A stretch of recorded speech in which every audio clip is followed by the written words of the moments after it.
Hello everyone, आप सभी को करण एकेडमी में स्वागत है। बच्चों, आज हम लोग एटॉमिक स्ट्रक्चर के 3 बड़ा इंपॉर्टेंट टर्म्स सीखने जा रहे हैं। इस वीडियो में हम लोग देखेंगे वैलेंस सेल क्या है, वैलेंस इलेक्ट्रॉन्स क्या है और वैलेंसी क्या है। ये 3 पॉइंट्स वेरी इंपॉर्टेंट है एटॉमिक स्ट्रक्चर के लिए। इस 3 पॉइंट्स के बिना एटॉमिक स्ट्रक्चर अधूरा है कहा जा सकता है। चलिए हम लोग एक एक पॉइंट्स को समझते हैं और बड़े अच्छे तरीके से समझने की कोशिश करेंगे। वीडियो के अंत तक आप जरूर बने रहना अगर आप इन चीजों के बारे में सीखना चाहते हो। अगर आप इस वीडियो देख लेते हैं तो आपको कहीं और जाने की जरूरत नहीं पड़ेगी, ये मैं आपको विश्वास दिलाता हूं। और यदि आप चैनल में नए हैं तो सबसे पहले चैनल को आप सब्सक्राइब जरूर करिएगा और पसंद आए तो लाइक करना। चलो शुरू करते हैं पहला टर्म्स के बारे में।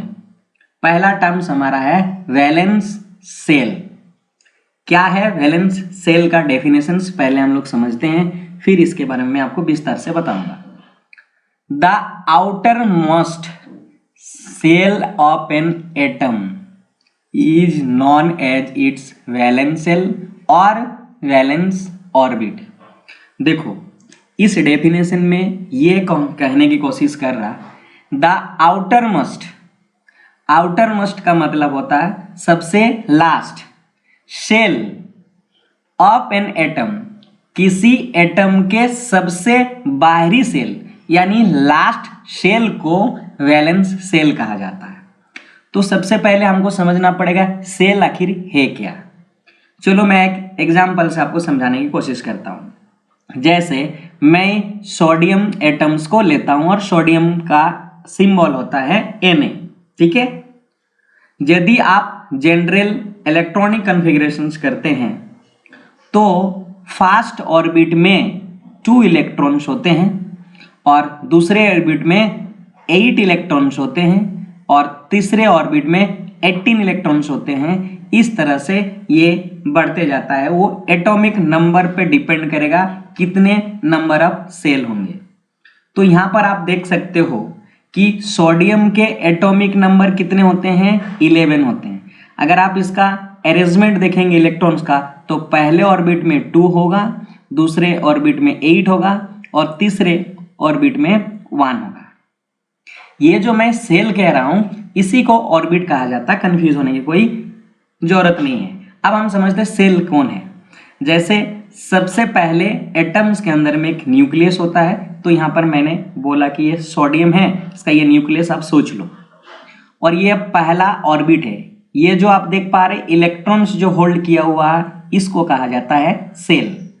तो सोडियम के 3 सेल है, 1 सेल, 2 सेल, 3 सेल। पहला सेल में सोडियम 2 इलेक्ट्रॉन को होल्ड कर सकता है मैक्सिमम, दूसरे में 8 इलेक्ट्रॉन को होल्ड कर सकता है और तीसरे में 1 कर सकता है। जो लास्ट में 1 इलेक्ट्रॉन को होल्ड करके रखा हुआ है ये ऑर्बिट, इसी ऑर्बिट को कहा जाता है वैलेंस सेल या इसको दूसरे नाम में कहा जाता है वैलेंस ऑर्बिट। आप समझ गए होंगे ये टर्म्स। वैलेंस के क्या है कि किसी भी एटम्स के लास्ट ऑर्बिट या लास्ट सेल को कहा जाता है वैलेंस सेल। तो डेफिनेशंस आप इस तरह से लिख सकते हैं और इसका समझ गए होंगे इसका डिटेल में क्या है। चलो अब हम समझते हैं दूसरा टर्म्स को, वो हमारा वैलेंस इलेक्ट्रॉन। आपने जो अभी देखा वो वैलेंस सेल था, ये वैलेंस इलेक्ट्रॉन है। डेफिनेशन को पहले समझते हैं। The electrons present in the valence shell of an atom are called valence electrons. यानी अगर मैं कहूं कि लास्ट ऑर्बिट में यानी लास्ट सेल में जितने इलेक्ट्रॉन्स होल्ड कर सकता कोई एटम्स, वो एटम्स का वैलेंस इलेक्ट्रॉन होगा। एग्जांपल से आपको समझाता हूं वैलेंस इलेक्ट्रॉन क्या है। यहां पर आप देख सकते हो सोडियम को मैंने लिया है और आप जानते हो सोडियम के पहले ऑर्बिट में 2 इलेक्ट्रॉन्स, तो यहां पर नहीं दिखाया गया, 1 इलेक्ट्रॉन्स ये है और मान लेते हैं 1 इलेक्ट्रॉन्स ये है, 2 इलेक्ट्रॉन्स हो गए।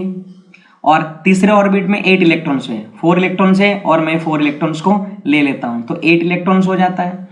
तो बचे हुए 1 इलेक्ट्रॉन्स, तो 1 इलेक्ट्रॉन्स देखो लास्ट ऑर्बिट में रखा गया यानी लास्ट शेल में रखा गया और इस सेल को आप कहते हो वैलेंस सेल।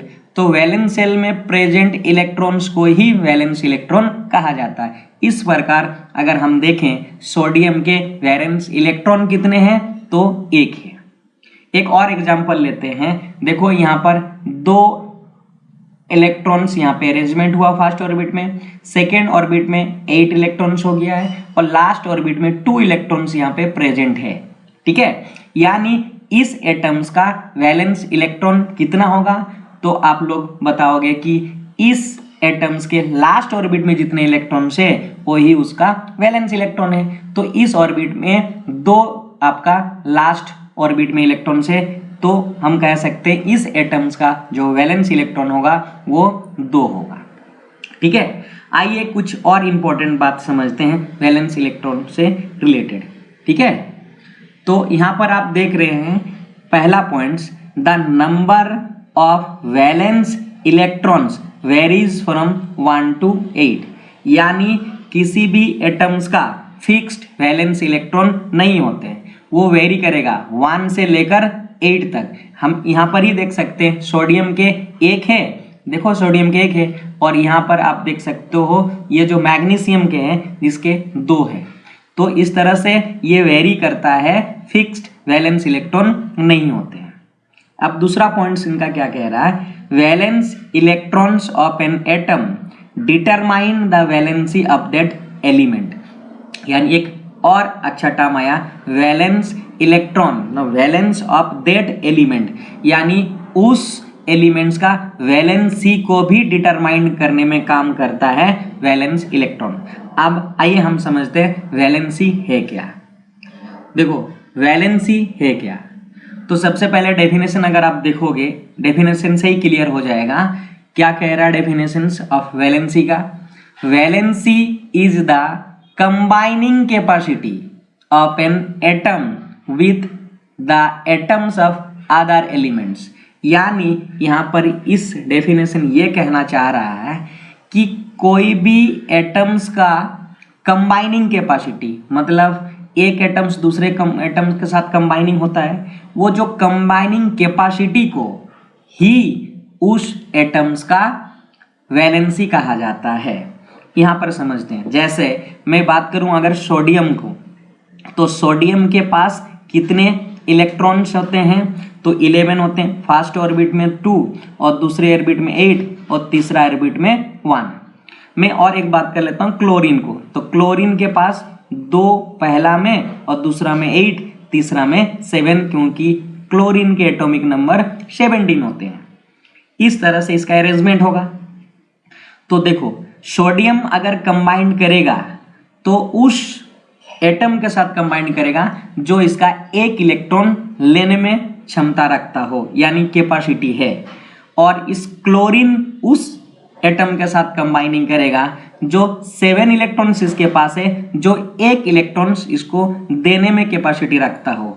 यानी देखो यहाँ पे कैपेसिटी का बात हो रहा है कि कितना इलेक्ट्रॉन्स देने में अपना ऑक्टेट को पूरा करते समय, या जितना इलेक्ट्रॉन्स ऑक्टेट को पूरा करते समय लेने में जरूरत पड़ती है वही उसका वैलेंसी कहा जाता है। तो अगर हम बोलेंगे सोडियम क्या करेगा, 1 इलेक्ट्रॉन हमेशा डोनेट करने की कोशिश करेगा। ये कब करेगा, क्यों नहीं करेगी, हम दूसरे वीडियो में जरूर आपको बताऊंगा। तो यहाँ पे 1 इलेक्ट्रॉन है तो ये एक डोनेट करना चाहेगा, जो डोनेट करता है ना वो पॉजिटिव होता है, आप सब जानते हैं। तो ये 1 इलेक्ट्रॉन डोनेट करने की कैपेसिटी है, तो इसका वैलेंसी क्या हुआ है, इसका वैलेंसी हो गया 1।